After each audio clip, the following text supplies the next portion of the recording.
नमस्कार दोस्तों, आपका स्वागत है आपके ही YouTube चैनल LLP पर। आज फिर से एक नई ऊर्जा के साथ नए साल के उपलक्ष्य में आप सबके बीच में एक वीडियो के साथ उपस्थित हूँ। और सबसे पहले आप सभी लोगों को आंग्ल नववर्ष की ढेर सारी शुभकामनाएं। उम्मीद करता हूँ कि ये नया वर्ष हम सबके जीवन में कुछ न कुछ अच्छाई लेकर आएगा। आज नए साल के उपलक्ष्य में मेरे मन में एक विचार विधिक विषयों पर, लॉ सब्जेक्ट्स पर आप लोगों के सामने एक सीरीज़ के माध्यम से अपनी लर्निंग्स को, अपनी नॉलेज को आपके साथ बांटने की शुरुआत करूँगा। और सबसे पहले विषय के रूप में इंडियन पेनल कोड 1860, जिसके अंतर्गत धारा 1 से लेकर धारा 511 धाराएं सम्मिलित हैं और वो अलग अलग दंड से संबंधित हैं। लेकिन इस सीरीज़ को शुरू करने के पहले ये आवश्यक हो जाता है कि एक उसकी भूमिका आपके साथ साझा की जाए कि आखिर वो मेरा आइडिया क्या होगा, किस तरीके से हम आपके साथ इन विषयों की लर्निंग्स को आपके साथ शेयर करेंगे। इसमें कोई दो राय नहीं है कि कानून को एक जटिल विषय हमेशा से समझा गया है और ये निसंदेह जटिल उन लोगों के लिए ज़रूर हो जाता है जो बिना अध्ययन के इसे समझना चाहते हैं, क्योंकि जब तक कॉन्सेप्चुअल क्लैरिटी हमारे दिमाग में नहीं होगी तब तक हम कानून के जो भी सेक्शंस हैं, जो भी धाराएं हैं, उन्हें उनके सही परिप्रेक्ष्य में नहीं समझ पाएंगे। और कानून की जानकारी के लिए मैंने पाया है कि सभी लोग उत्सुक रहते हैं और बहुत सारे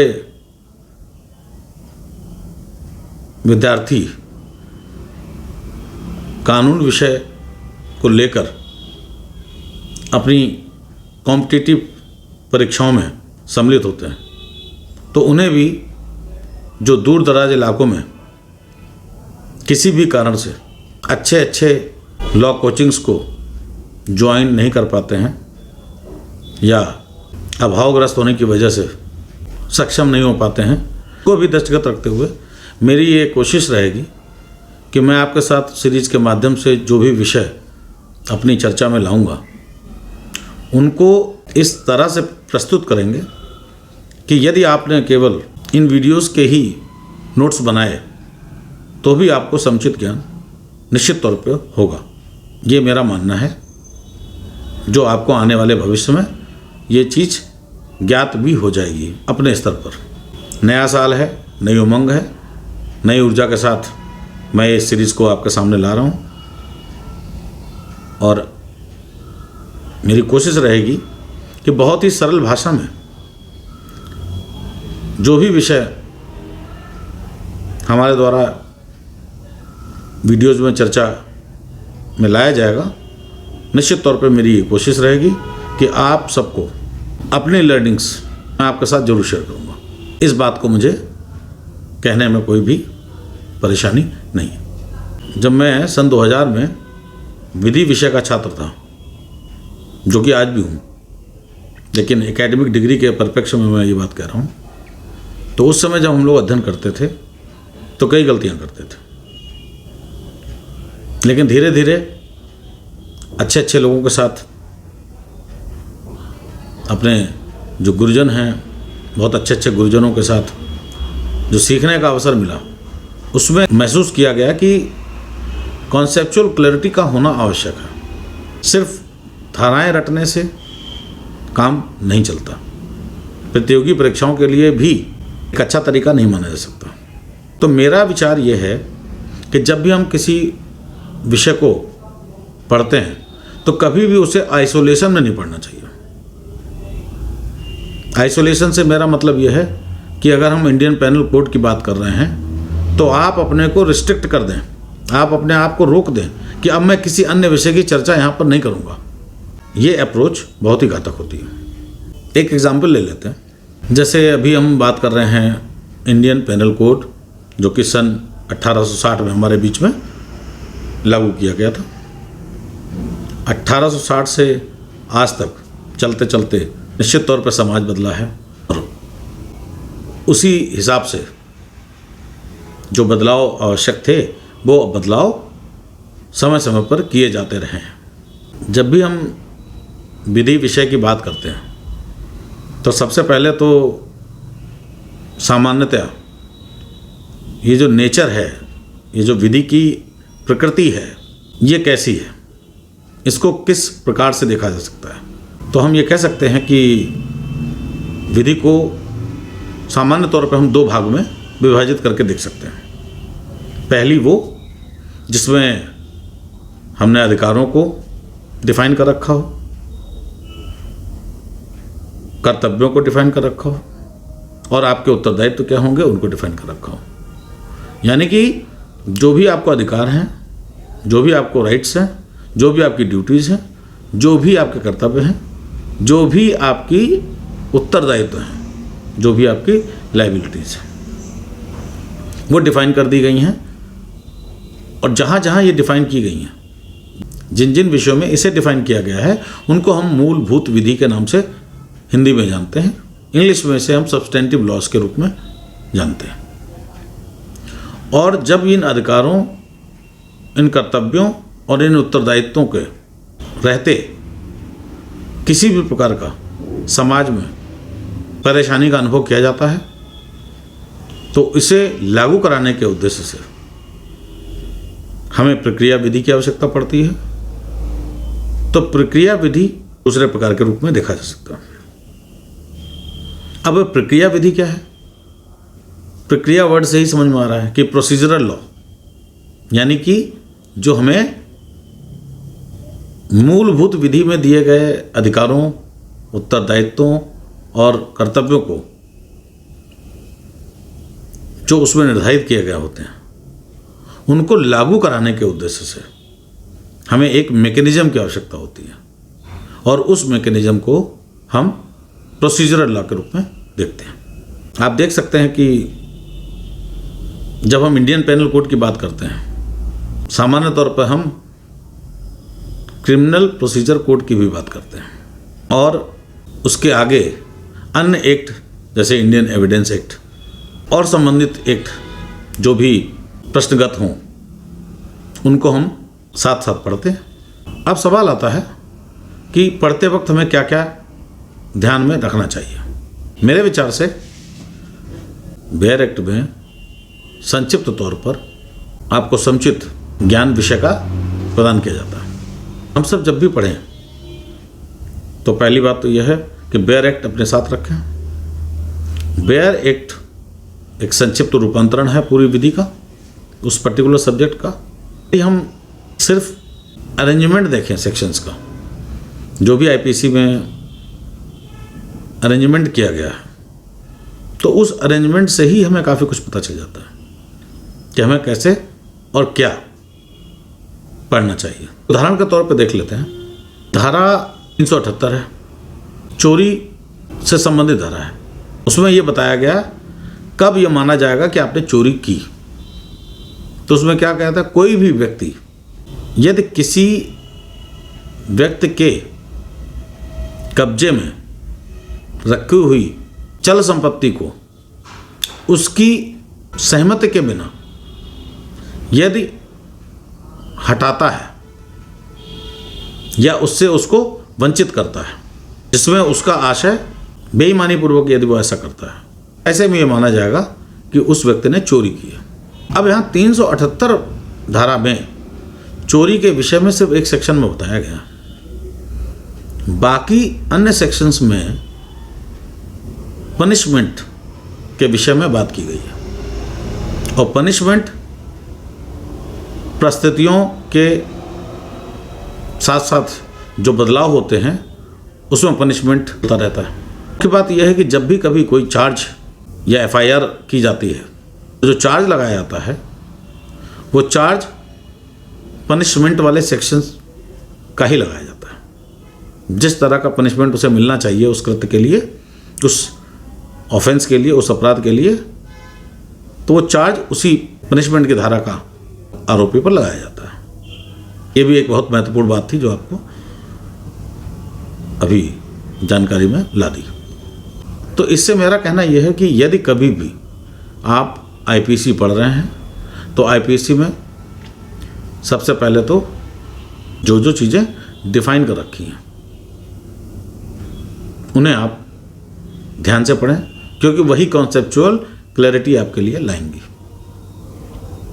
और जो पनिशमेंट है उसको तो आपको एज इट इज परिस्थिति के अनुसार वो चीज़ करनी है। तो मुख्य रूप से आपको उस इंग्रेडिएंट पे ध्यान देना है जो इंग्रेडिएंट उसमें अपराध के अंतर्गत पाए जाते हैं। अब मसलन इसी का एग्जांपल ले लेते हैं, चोरी की बात करी।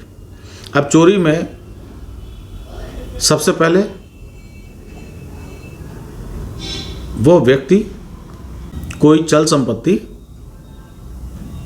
आपके कब्जे से हटाता है बेईमानी पूर्ण आशय से और बिना आपकी सहमति के। देखिए, सबसे पहले तो आईपीसी में जो चैप्टर्स दिए गए हैं उसमें ये धारा 378 जो है वो चैप्टर 17 का पार्ट है। अब चैप्टर 17 किस पर्टिकुलर एस्पेक्ट को डील करता है, तो वो है ऑफेंसेस अगेंस्ट प्रॉपर्टी, यानी कि संपत्ति के विरुद्ध जो आपके अपराध हैं उनको इसके अंतर्गत रखा गया। चोरी भी उन्हीं में से आती है। धारा 378 में थेफ्ट की कहा गया है, हु एवर, कोई भी, intending to take dishonestly any movable property out of the possession of any person without that person's consent moves that property in order to such taking is said to commit theft। ये चोरी किन परिस्थितियों में कहलाती है ये बात बता दी। कोई भी व्यक्ति जो बेईमानी पूर्ण आशय से आपके कब्जे की चीज, जो चल संपत्ति ही हो सकती है, उसे आपके पोजीशन से बाहर करता है और वो आपको वंचित करता है, तो इस स्थिति को थेफ्ट माना जाता है। अब यहां पर देखने की बात है, डिसऑनेस्टली वर्ड से आप क्या समझे। कानून यदि कोई शब्द प्रयोग करता है तो उस शब्द को आपको उसे से ही समझना है जो आशय कानून का बनाते वक्त है। ऐसे में चैप्टर 2, जो चैप्टर 2 है वो बहुत ही महती भूमिका हमारे बीच में लेकर आता है। उसमें क्या है, उसमें धारा 6 से लेके धारा 52A तक सिर्फ एक्सप्लेनेशंस है, जनरल एक्सप्लेनेशंस है कि आप किस शब्द का क्या मतलब निकालेंगे। ये भी बताना जरूरी है कि जब आप किसी को वंचित करते हैं तो जाहिर सी बात है आप रॉन्गफुल लॉस किसी को करते हैं और आप रॉन्गफुल गेन पाते हैं। तो ये रॉन्गफुल गेन और रॉन्गफुल लॉस और मूवेबल प्रॉपर्टी डिसऑनेस्टली, ये सारे शब्द आप जनरल एक्सप्लेनेशंस के अंतर्गत सर्च करेंगे तो आपको मिल जाएंगे। मूवेबल प्रॉपर्टी धारा 22 में एक्सप्लेन की गई है। The words movable property are intended to include corporeal property of every description except land and things attached to the earth or permanently fastened to anything which is attached to the earth। कहने का मतलब ये हुआ कि जो चीज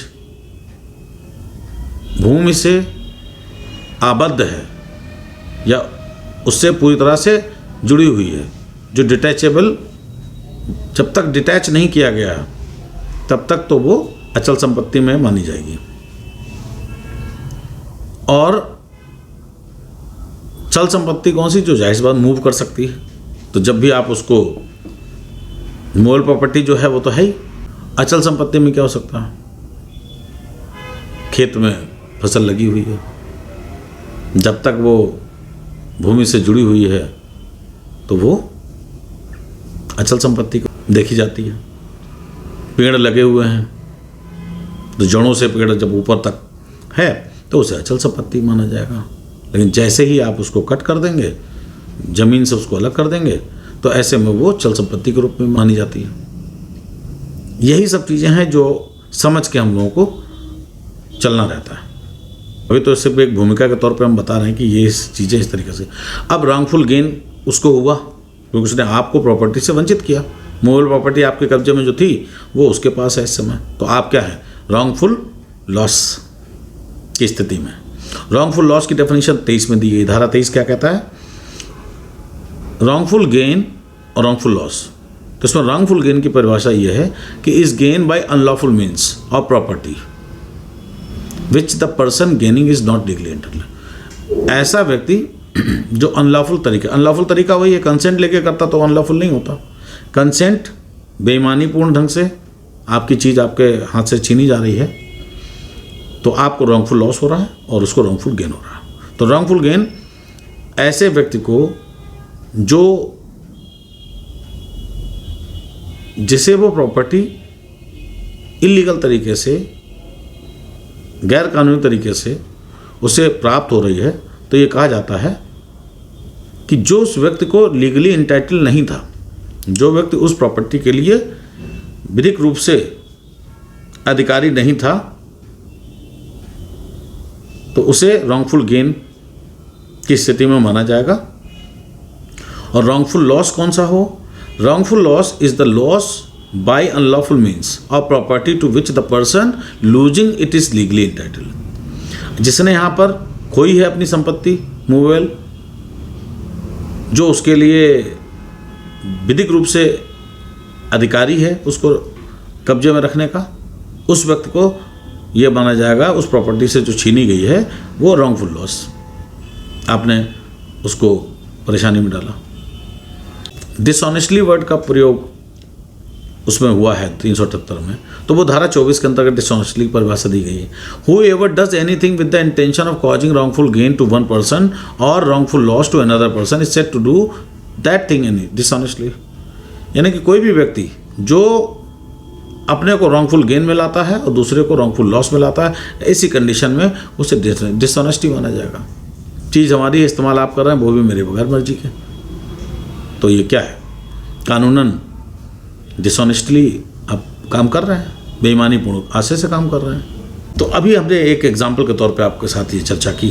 हाँ, अब यहाँ पर एक चीज़ और बता दें। सपोज ये शब्द यहाँ पर आपको, बहुत सारे शब्द ऐसे हो सकते हैं जो पूरे एक्ट में कहीं पर परिभाषित ना किए गए हों, ऐसी पूरी संभावना होती है। तो ऐसे में एक विधि के विद्यार्थी को क्या करना चाहिए, तब जब कोई वर्ड डिफाइन नहीं किया गया है उस पर्टिकुलर एक्ट में जिसका वो प्रावधान किया गया है, तो ऐसे में हम सबको जनरल क्लॉजेस एक्ट 1897 की तरफ रुख करना पड़ता है, क्योंकि जो शब्द कहीं पर छूट गए हैं, जो बताए नहीं जा चुके हैं, जो बताए नहीं गए हैं, तो उन्हें हम जनरल क्लॉजेज एक्ट के अंतर्गत उसमें देख लेते हैं।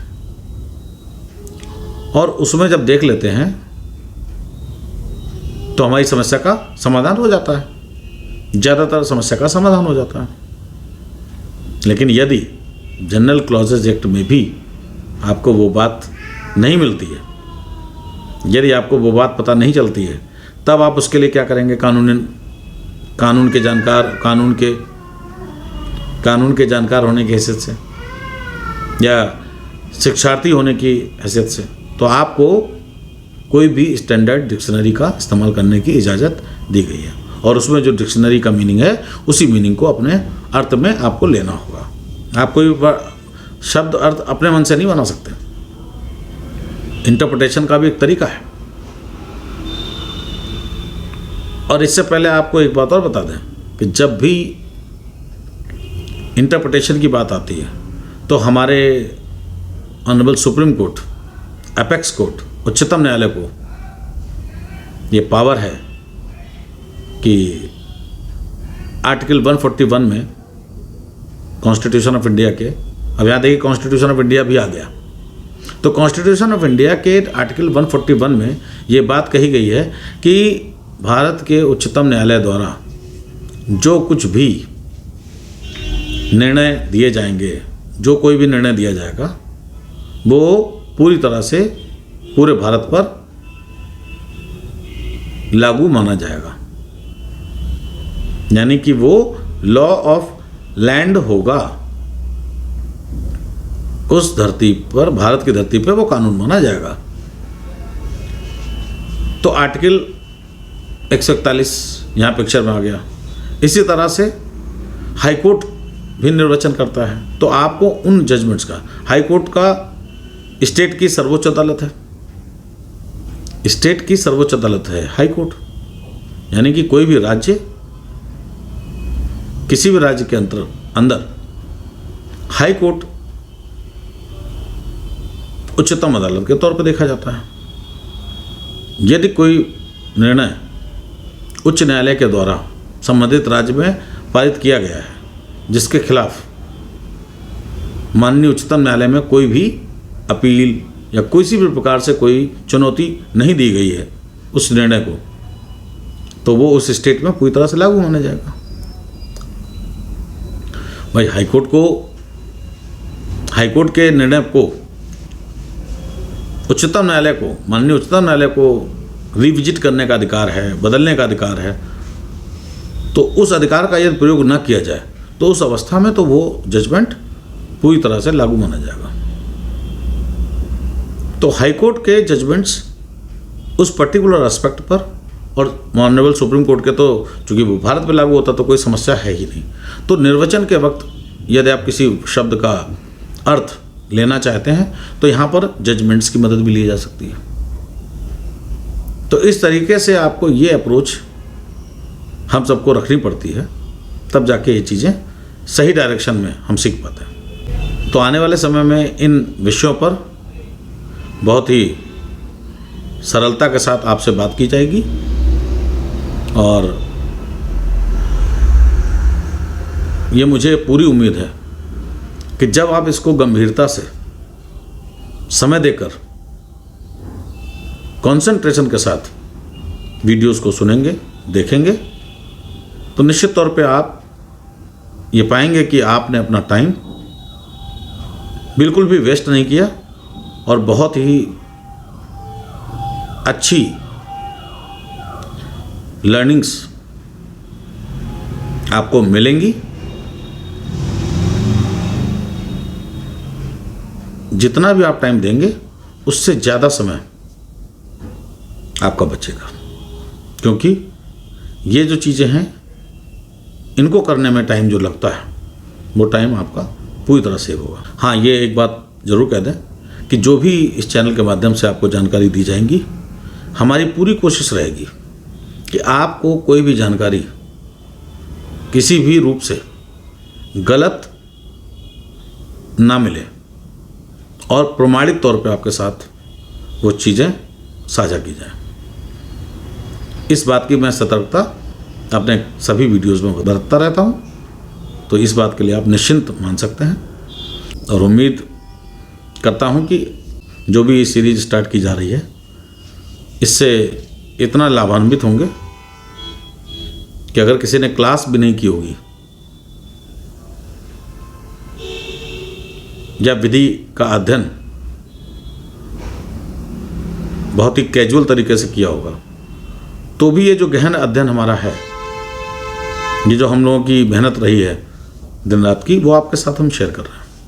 तो आप तो निश्चित तौर पर लाभान्वित होने वाले हैं। हाँ, ये ज़रूर है, लोग वीडियो को देखने में देरी कर सकते हैं, लोगों के साथ शेयर करने में हिचक सकते हैं, ये सारी चीज़ें होती रहती हैं। लेकिन जब भी जिनके भी सामने ये पहुंचेगा और जो कानून के विषय में रुचि रखते होंगे तो उन्हें काफ़ी सार्थक वीडियोस लगेंगे। तो आप अगर लाभान्वित हो रहे हैं तो निश्चित तौर पर आप इसे आगे बढ़ाइए और लोगों तक पहुंचाइए, इसमें कतई कोताही न बरतें। तो अभी तक के लिए इतना ही, फिर मिलते हैं एक नए वीडियो के साथ। तब तक के लिए धन्यवाद।